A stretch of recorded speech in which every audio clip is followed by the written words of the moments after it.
Hey, good morning, everybody. This is Brian with another episode of the Driveway Marketing Podcast. Say hi to Tam. See, it's not Tam. I keep calling you Tam. It's Terrence. All right, we're gonna cancel that.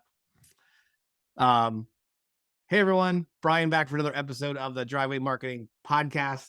This morning we have actually a friend of a friend by the name of Terrence Tam. Wave to the camera for those of you that are watching. Say hi. What's up, guys?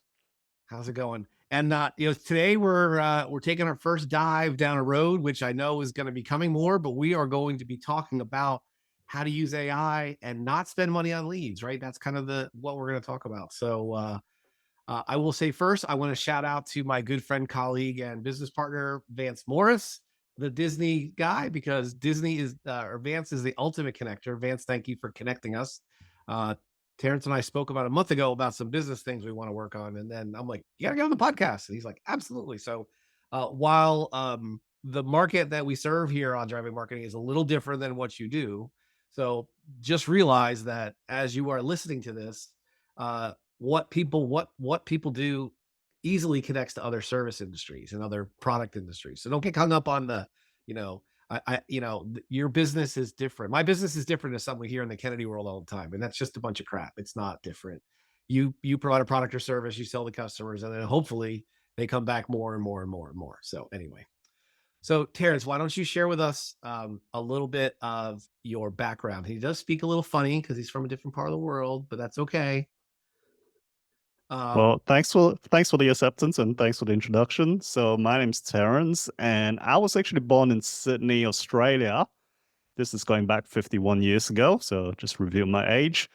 But right now, I actually live in Asia. So yeah, I decided to move to Asia about 11 years ago to take advantage of family to because my family was around, just had a kid, and like, yeah, my kid needed someone to take care of her. So yeah, we decided to use the extended family to take care of her. So we moved over and I started a digital marketing agency. And yeah, I've been doing running ads and funnels for at least 10 years, 11 years at last count. And I recently, stumbled into the whole AI thing because obviously, if you're in digital marketing, you're not doing AI, it's a bit of a problem. So, yeah, today I just want to discuss some ideas that I've come across and some of the actual things that we're doing for our clients. So, yeah, excited to share, Brian. So, thank you for having me here. That's awesome. So you were the first one to use the F word on the Driveway Marketing Podcast because I don't think anyone's used the term funnel. And I am older than you just by a couple years, and we didn't use funnels. We just called it a signature blue sheet. I think we called them blue sheet processes or blue something. We had all kinds of solution selling where you provided value. Right. You know, so it's like so. So the idea of sales funnels has been going around as long as people have been buying bread off of someone in the market, right? Someone gives you a sample to test your stuff. That's your opt-in. Then you go even go to the mall, Yeah. right? There's a reason why you go to Costco and they give you out samples, right? There's a reason why the mall. Yeah. Why? Because it works. It's why it works, right? So, Yep. but what I think, what and I'm sure we're going to get into is, how do you use that? So let's just say you create a conversation, right? We don't even need to go into that if you don't want to, but you create that conversation. However, you drive an ad, you meet somebody, whatever. But once Mm-hmm. they engage in that, and maybe I'm taking you off trails. If not, just throw me off the bus and I'll take over. Right. But once we get them engaged, what do we do? Right? Because they're not gonna buy right away. So why don't you go ahead and share your thoughts on kind of some of the tips and tricks that you're finding, which I got my pen. I'm ready to go. I'm ready to write. Right, right. So, I mean, just gonna share three things that you can do to generate more sales without spending more on ads today, which, you know, any business owner would want to get more sales without spending more money on ads, I'm sure.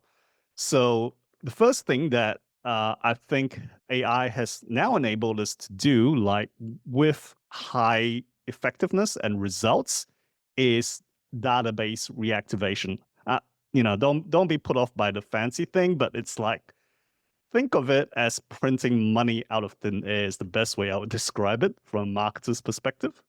And why do I say this? Because we're basically what we're doing is we're taking all the leads that you've generated in the past that ignored you, that didn't buy, right? We are kind of like using AI to kind of reactivate them and make them say, "Hey, we're still here. Which is, do you still want to go ahead with that purchase you had in the past, right? So we're kind of like starting this very, very human conversation with them, maybe through SMS, maybe through email, whatever the platform is. It's like we are starting a real life, like human-like conversation with them, which then leads to engagement, which then leads to a sales appointment. And the amazing thing about it is like across the board, we've seen to like, 10 to 20% of the database reactivated. Some cases a bit lower, 5, some cases a bit higher, like 25%. Of course, it depends on, how you got those leads in the first place, right? Right. So yeah, so and then out of those that are reactivated, we're looking at roughly 10 to 20% that actually leads to sell. So basically these are leads that you've given up on and you're just basically saying, give it a try, use AI, get some sales, right? So it's pretty awesome. Like, yeah. Yeah, and I think we've talked about this in earlier episodes. I'll recap. So we've talked about the buying cycle, right? So 5% are going to buy right now, right? You've struck a Yeah. nerve. They're buying right now, somewhere between 5, the next next 5 to 20%. So that top 20% of the funnel could buy in 30, 60, 90, 120 days. Again, depending on your product, depending on your service, right? Then that 80 to 50%. So that second half of that third segment, may buy in 3 months, may buy 3 years from now. And that's where you want to hunt. And the bottom 50% are never going to buy. So interesting as we frame this to how you think about this in a home services business. Let's just say you're selling an HVAC and it's not broken. They're just looking for an efficiency sale. Well, it might be $15,000, $20,000. What if it's just out of the budget right now and it's going to be in the budget after tax season or in the fall, or they're waiting for something else to happen? And they're not going to tell you that.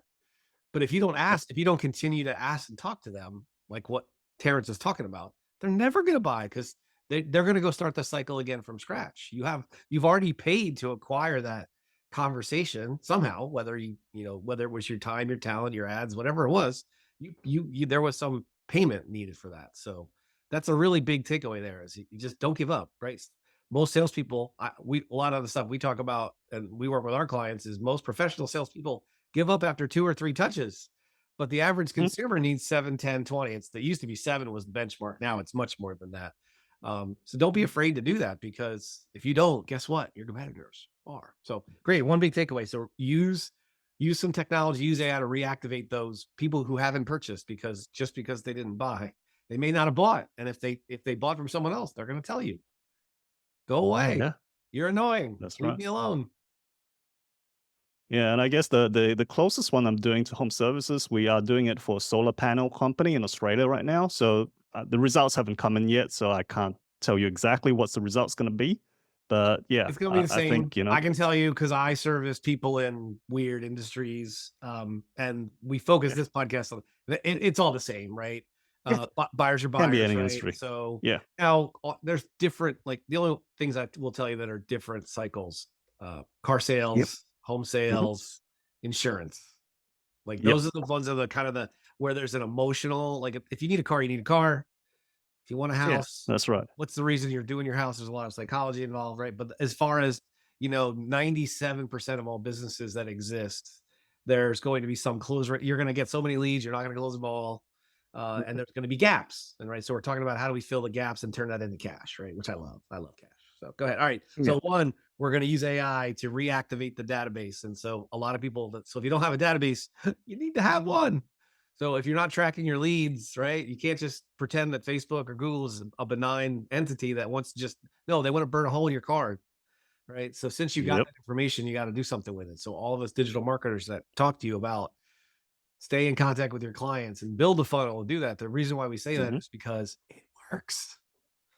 All right, cool. That was a secret. I whispered it, so I whispered. All right, so reactivate your list, reactivate your database. All right, what's another one? I'm on the edge of my seat. You can see I'm leaning in. okay. So the second one is okay. This is a statistic that kind of shocked me when I found out about it.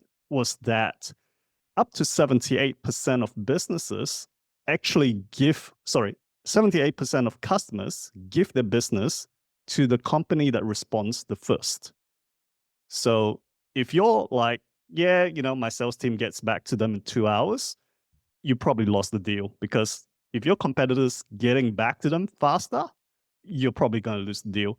And that's where we can use AI to develop a speed to lead system, which basically then, once the lead comes in, if you're spending money on ads, the lead gets contacted via voice or via SMS, and we kind of like qualify the lead and make sure they book a call as soon as possible, whether it's a sales call or home inspection, whatever it might be, right? That AI can qualify, sound like human, call them up and say, "Hey, Brian, what's up? Like, is there anything I can help you with?" And you say, "Oh, my aircon's broken." Well, have you tried doing this and this? And you say, Brian might say, "Yeah, I've tried everything." Right. So it sounds like it's pretty urgent because it's in the middle of summer. When would you like to get someone out? I've got a slot tomorrow at 3 p.m. or the day after at 4 p.m. Which one would you like? They book the slot, the appointment gets slotted into your calendar, right? So that's just one example of how like AI can work to get the speed to lead thing happening. And through that, if you're spending money on ads, you'd be crazy not to use it because let's face it costs a lot of money to generate leads nowadays. And I will share with you because I know a lot about this, and we've talked about this in earlier episodes. Yeah. Vance Morris, we do work with Vance. We talked about him all the Hmm. time. Use him as a case study. I'm allowed to, right? So he's Yep. closing upwards of 90% of his inbound inquiries, right? Why? Yeah. Because we have a live person actually doing that. So if you don't want to, if this sounds scary and complicated, and if you don't have a big enough volume, the math isn't Hmm.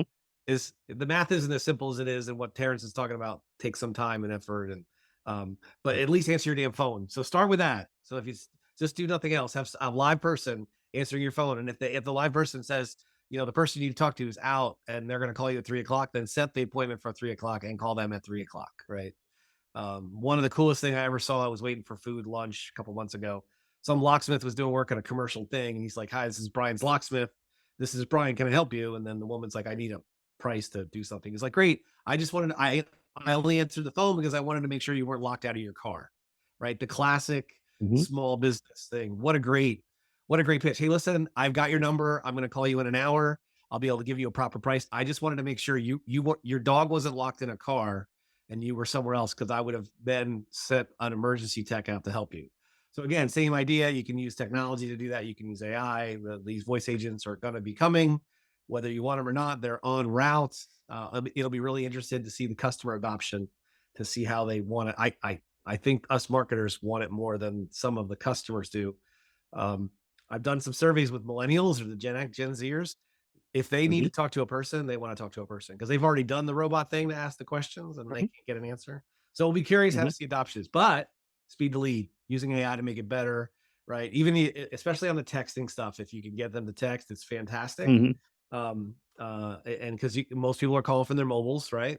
So that's the voice, and then they're opting into your funnel, and I think I would love to see the stat of that, how that progresses, because I think that's a fantastic technology that we're going to see more and more. All right, speed to lead, cool. Um, Question I have you on your 78%. Are they consumers or businesses? Are they B2B or B2C? Did the study? I think this was a B2C statistic. Yep, got it. Yeah. And I think, and I would imagine price point probably changes, right? If it's a handyman, if, I would be curious, and they Yeah, may of not tell course. you, right? So if the bigger, Yeah. more complex, Right. people are going to want to talk to more than one person. So remember, Yeah. not one size fits all. You have to have conversations with smart guys like Terrence to figure out where you fit in the conversation, right? So, Hmm. all right, cool stuff. I love it. All right, what's number three? So number three is closely related to number two, which you alluded to actually, and that's using an AI voice receptionist. And that is like, I mean, think about it. How many businesses miss out on leads or qualified leads because they kind of like are too late to pick up the phone, or the receptionist has gone out for lunch, or maybe they're calling after hours. I mean, just having that system there would just have like, so many more qualified leads come in and you qualify them, book them into sales appointments, visits, inspections, whatever you have, right? I think that is like such a powerful use case that it would just pay for itself many times over every single month. Like just having that. And I think I did some research on stats, right? appointments, we're talking a 20 to 50% uplift. So I don't know what industry. Sorry, this is for a clinic, right? So we had a 20 to 50% uplift. And yeah, I think that, just do the figures. How much would that be worth in terms of revenues for any business? It's Well, and crazy. it's a crisis in home services, right? Because I think something like 85% of kind of employment is done with Mhm. businesses less than 15 employees, right? So that's Right. in the homes, especially in the homes, even as private equities gobbling up these companies because they're creating the next Mhm. whatever, the work is still done in essence in a small business mindset on a national scale. And I work with some nationals, right? And even they aren't doing this because they're if you're a franchise, you're pushing that responsibility down to the franchisee. Um, but that actual, I think your number's light. I think especially after hour captures, right? Certain Yeah. industries we did because I own a call center, right? And I didn't Hmm. wake up and say, man, I wish I had a call center. I did it just like you are doing this voice stuff, this AI stuff. Someone's got to do it, right? If I don't do it, nobody's going to. And we had a Yeah. niche. They were karate schools. Hmm. And something like 85% of the people we contacted, we couldn't reach them. They didn't have voicemail. Their voices, their Hmm. phone numbers were disconnected, and these were their Google Voice numbers. These were no, I'm sorry, not Google Voice numbers. These were their Google local business ads. Whatever when you typed in karate school near Right. me. So they paid. There was some effort. They paid a company. They did it themselves. So they listed their phone number in the phone book, and then Yeah. 85% of them had no way of us to actually leave a message, even call, or the phone number was Hmm. disconnected. That's just insane. 85%. Yeah. And the answer I got was, well, we don't go in till 3 o'clock, so we don't bother answering the phone till 3 o'clock. And I'm like, I'm a busy dad, and I want my kid wants a karate party, and I can call lunch because I'm working. Like, are you nuts? Right. So there's industries ripe for this stuff. So, and again, I don't know. And you can reach out to Terrence directly, but I don't think these are massive investments. These are not, these are these. This technology's out there, and then the good thing is once SMS for industries that like them. B2B, we don't do that because B2B, the CEO doesn't want to get a text message with a marketing thing on it. They don't want to know about the sale. Hmm. But in transactional businesses, they absolutely do, and I can totally get why they want to do that. So make sure you Yeah. make sure you answer somehow. So voice reception is killer, and it's only going to get bigger. And here's the rub. My take: if you don't do it, your competitors are going to do it Exactly. because the people are going to Exactly. call at night. And I mean, and I understand for people. This I'm going to step in the minds of the people who are listening. Yeah, my business is too big. My business is too small. My business is different. Hey, listen, the deal is your customers are calling, and if you don't, you probably don't even know that they're calling. I'm in a mastermind in a group, and someone I know who did this, and they do like men's health topics. Hmm. Hmm. Insert topic here. Figure out what it is. Right. And what they found out was women were calling at night about their husband's challenges. They had a local Hmm. clinic in the Vegas area, right? And so what they found, they had no idea because they had an answering service, but people weren't leaving messages. And what happens is once they created this voice receptionist at night, and they Hmm. say, this is Doctor whatever's voice robot. You're not talking to a human, so feel free to share whatever you want. I'm not going to be embarrassed. And they ended up, it just the after hours concept paid for the entire, technology stack. Pretty interesting. And they Yeah. actually, because they were concerned about, they went to the group, they did it not long ago, a month or two ago, Mhm. and Mhm. said they were going to do it. And then they came back and said someone made a comment, well, I'm not really comfortable. And so they just said, oh, well, how about we just disclose, hi, I'm so and so. I'm the robot receptionist after hours, and I don't get Yeah. embarrassed easily. And so that was how it answered the phone, and they got better. They got better results. So don't be afraid to test stuff, right? So Mm. I thought that was, and she's much more colorful. Mhm. This is a relatively family friendly thing, but the stuff she says in the group is pretty funny. And I can only imagine what her call says because she is not shy. So I thought that was fun. Well, I would just add the cool thing is like you can train the AI, the voice receptionist, to sound like your tone, your manner of speaking, and we can even clone it to your voice as well, right? If you want to go to that extent. So right now we're doing it for dental clinic, and yeah, it's like, yeah, basically, even though the guy has a receptionist for like 12 hours a day or 10 hours a day, he sees the value in having this AI voice receptionist because he says that he's probably missing out on God knows how many customers that call up after hours or when the receptionist is busy. And yeah, it's a no-brainer for him. The investment's an absolute no-brainer. I'm going to use a Dan Kennedy strategy. I'll call a play strategy because I think Yeah. Terrence is also a Kennedy guy. How does that how Yeah. that works? We all kind of work together. It's called do things different. Met a guy at a Kennedy event. He was a dentist, but he's also a musician. So guess what that meant? He's like, you know what this meant when I was working for someone else? I didn't want to be in the chair at 8 o'clock in the morning. He's like, so when I hung my own shingle, he only works from 1 to 9 at night. Guess what happens? He goes, my business grew faster than any of my colleagues did, only because people that can't take off work to go to the dentist, that's fine by me because I don't want to go to work. I don't want to be there either. So why should you want to be there? So I thought that was really interesting. So there's other things you can do to like change your place and change your strategy to accommodate that. And I thought it's hilarious. I'm like, what drove that? He goes, I play music. I'm in a band. I play 2 nights a week. I do it for fun. Like, and I didn't want to show up for work. And so he's known as the rock and roll dentist. And literally he's got his guitar and his thing. And he's like, yeah, I just, I do my thing. And I leave at 9 or 10 o'clock at night. And so Nice. it's a cool strategy. So he would probably want a voice assistant, a voice receptionist to be in the mornings because they think he's like everybody Yeah. else. So, Yeah. and I'm sure at some point someone will say, well, you're missing the morning appointments. And he's like, I think he just doesn't want to be there. So someone else wants to go there and someone else wants to go there. So all right, that's cool. So what else? So all right, so we talk about three things. We talk about using AI to Yeah. reactivate your Mhm. list, right? You call it database, most people call it the list. So make sure you're Mhm. not giving up and creating those personalized responses, however, whatever channel makes sense. Um, Mhm. the second thing is speed to lead, right? Make sure Yep. you're responding to all those inquiries. Uh, Mhm. and then the last one, which I think is super cool, and I think that's going to happen more and more, is Mm. take care of reception. Have someone take care of those inbounds and that intake, Yeah. or something. I guess the someone might be Mhm. Mary Robot, and that's super cool. So, all right, Terrence, you have some awesome stuff. Where can our audience find you? And they'll be in the show notes for Okay. you guys listening. Yeah. So the best place to find me is on our website, www.radical-marketing.com. So www.radical-marketing.com. That will be the best place to find me, or reach out to me on LinkedIn, I guess. I And I'll don't put think your there's too many Terrence Tams around, but yeah. and they're not, and I will put that link and both links in the show notes for those of you that want to find him.